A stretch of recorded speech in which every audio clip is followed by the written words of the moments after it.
अस्सलाम वालेकुम दोस्तों, मैं मोहम्मद राशिद हूँ। और आज जो था वो मेरा पंजाब पब्लिक सर्विस कमीशन के थ्रू जो था वो असिस्टेंट का टेस्ट था पंजाब पुलिस डिपार्टमेंट के अंदर। तो मैं और मेरा दोस्त नदीम जो थे वो हम दोनों टेस्ट देने गए।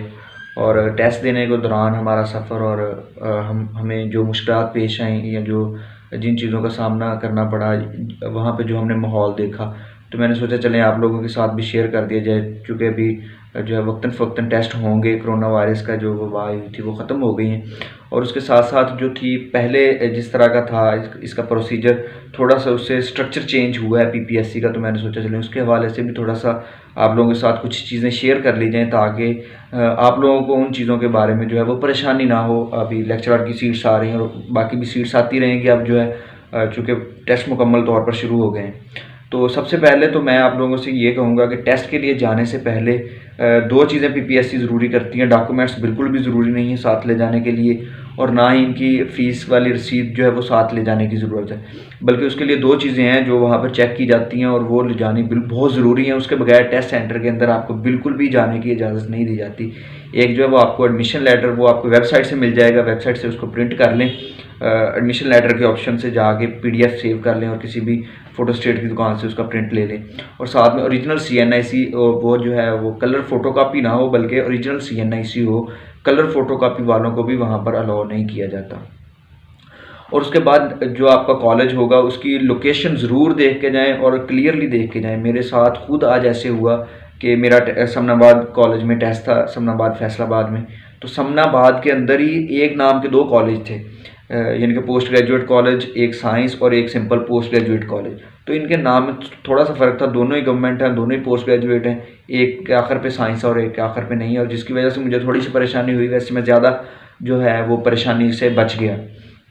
और उसके बाद दूसरी चीज़ टेस्ट की लोकेशन पहले चेक कर लें और टेस्ट शुरू होने से पहले वहाँ पर पहुँचें, क्योंकि समटाइम ये होता है कि मोबाइल जमा करवाने के लिए लाइन में लगना पड़ता है, तो और रोल नंबर स्लिप चेक करवाने के लिए लाइन में लगना पड़ता है अगर कैंडिडेट्स ज़्यादा हों। या समटाइम इस तरह होता है कि कॉलेज के अंदर चूँकि आप फर्स्ट टाइम जाते हैं तो आपको ब्लॉक नहीं मिलता जिस ब्लॉक के अंदर टेस्ट है, और फिर ब्लॉक्स के अंदर जो है वो C1 C2 C3 सेंटर्स बने हुए हैं। फिर आपने उस सेंटर के अंदर पहुंचना है, फिर अपने रूम के अंदर पहुंचना है। तो इसलिए कोशिश करेंगे कम से कम आधा घंटा या एक घंटा पहले आप सेंटर के अंदर पहुंच जाएं।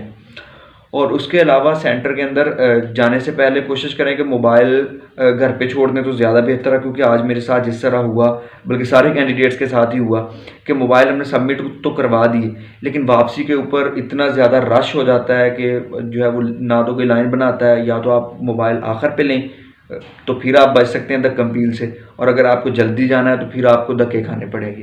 तो कोशिश करेंगे अगर मुमकिन हो तो मोबाइल घर पर छोड़ दें तो बेहतर है। और उसके अलावा जो चीज़ें साथ ले जाने के लिए आपको ज़रूरी हैं वो एडमिशन लेटर और CNIC मैंने कहा ओरिजिनल, और उसके साथ साथ आपको एक दो बॉल पॉइंट्स आपके पास हों जिनसे आप बबल फिल करना चाहते हैं, क्योंकि यहाँ पर बबल फिल करनी है। पीपीएससी में भी NTS की तरह बबल्स फिल करनी पड़ती हैं। तो बबल्स फिल करने के लिए अच्छी जो मुलायम पेंसिल हो जल्दी जिससे फिल हो जाए ब्लू और ब्लैक, तो वो आप साथ लेकर जाएं।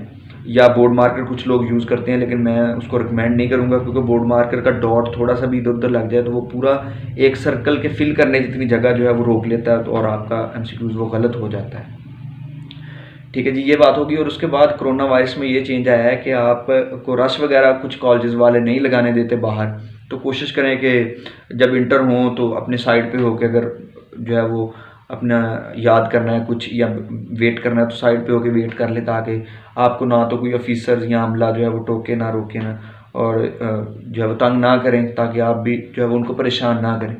और उसके अलावा मास्क बहुत ज़रूरी है। मास्क के बगैर हमारे रूम के अंदर से एक दो जो है वो साथियों को उन्होंने वापस भेज दिया कि आप मास्क लेके आएँ, और शुक्र है कि उनको जो है वो मास्क गेट के ऊपर ही एक जो है वो भाई मास्क बेचने वाला मिल गया और उसने उससे मास्क ख़रीद लिया। बहुत सारे कॉलेजेस के अंदर तो वैसे जो है वो मास्क दस्तयाब हो जाता है, गेट के ऊपर ही कोई ना कोई बेचने वाले हैं। लेकिन समटाइम इस तरह होता है कि सेंटर अगर सिटी से दूर है तो फिर मास्क लेना टफ, ये जो है आपको टास्क मिल जाता है, फौरी आपको जाना पड़ता है गेट तक या बाहर दूर, तो मास्क समटाइम नहीं मिलता, तो वो बहुत परेशानी हो जाती है और वो वापस भेज देते हैं, मास्क के बगैर बिल्कुल भी बैठने नहीं देते।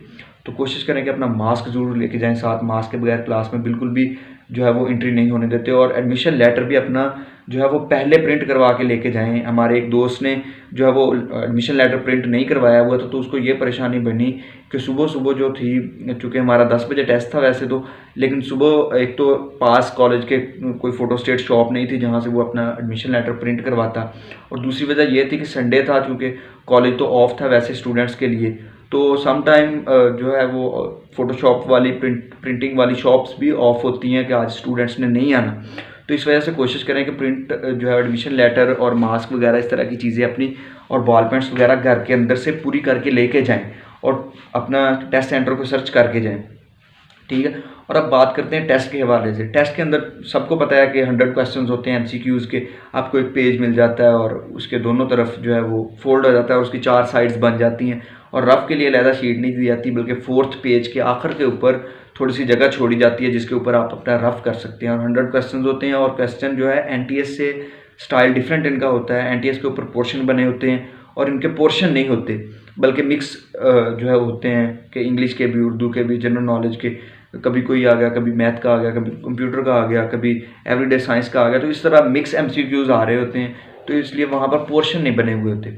और उसके बाद मार्क्स यहाँ पर है। मार्क्स एक नंबर एमसीक्यूज़ का 1 नंबर होता है अगर आपने बिल्कुल ठीक किया है, और अगर आपने गलत किया है तो 0.25 मार्क्स आपके कट हो जाएंगे, ठीक है।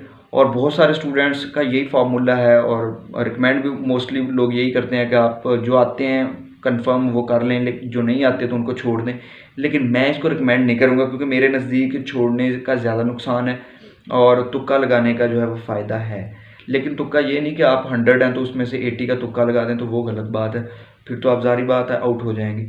लेकिन फ़र्ज़ करें अगर आपने 60 या 70 कर लिए हैं, और 60-70 करने के बाद आपके पास 30 रह गए हैं या 40 रह गए हैं, अब 30 को अगर आप तुक्का लगाएंगे तो तुक्का इस तरह से लगाएं, जब आपने 70 कर लिए हैं तो जो आपके पास 30 बचे हैं उसको छोड़ने के बजाय अगर आप इस तरह करें कि सबसे पहले देखें कि किस में सबसे कम जो है वो टिक हुए हैं, यानी कि A B C D points में किस में सबसे कम जो है वो टिक हुए हैं आपके आंसर्स, तो वो जो बाकी बचेंगे 30 के 30 उनको किसी एक में ही टिक करें सबको। यानी कि बाकी जो फ़र्क करें 30 रह गए हैं, 70 आपने क्लियरली हल कर लिए हैं, तो उन जो 30 बचे हुए हैं उनको सबको A के अंदर ही करें, या सबको B के अंदर, या सबको C के अंदर। ये आप, मैं इसको ज़रूरी नहीं कहता कि आप इसी को करें, लेकिन अगर आप इसको कर लें तो मैं उसका फ़ायदा आपको बता देता हूँ क्या होगा। क्योंकि जो इस तरह तुक्का लगाया जाता है उसका तुक्के का आमतौर पर जो है वो एवरेज आती है 33%।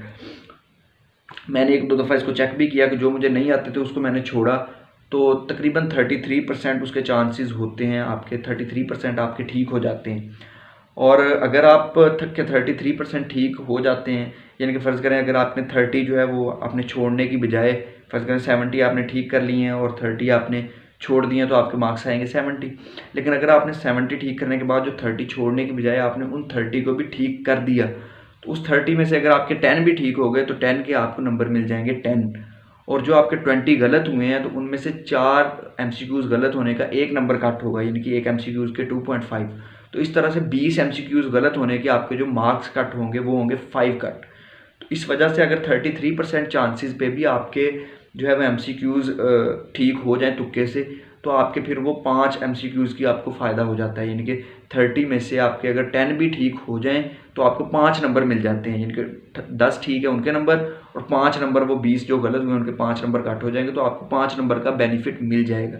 इसलिए मैं तो रिकमेंड करूँगा कि जो सबसे कम टिक हुए हों उनमें से आप किसी एक ही, लेकिन ये याद रखें किसी एक पे ही टिक करें सारे के सारे, ये नहीं कि आप आधे इस पे तुक्के लगा रहे हैं आधे इस पे, तो फिर चांसेस कम हो जाएंगे। किसी एक पे ही टिक लगाएं तो उस पर 30% चांसेस होते हैं ठीक होने के, 33%। तो मैं तो ये रिकमेंड करूँगा। और बस यही, बेस्ट ऑफ लक आप लोगों के लिए। और पीपीएससी की डेट्स भी आ गई हैं, उसके लिए भी मैं एक इंशाल्लाह वीडियो बनाऊँगा कि किस डेट को कौन सा टेस्ट है, और मज़ीद इस हवाले से अगर कोई न्यू अपडेट हुई तो कोशिश करूँगा कि आप लोगों के साथ शेयर करूँ। और आज की इसी वीडियो के साथ इजाज़त दीजिए। और अगर आप लोगों ने हमारा चैनल जो है वो सब्सक्राइब नहीं किया तो इस तरह की मज़ीद वीडियोज़ के लिए हमारा चैनल सब्सक्राइब कर लें, बेल आइकन पर क्लिक करके ऑल पे क्लिक कर लें, ताकि जो भी नई वीडियो आए तो फ़ौरन आपको जो है नोटिफिकेशन मिल जाए और आप उसको जो है वो फ़ौरन देख लें। अपनी दुआ में याद रखिए। इसी के साथ इजाज़त दीजिए। अल्लाह हाफिज़।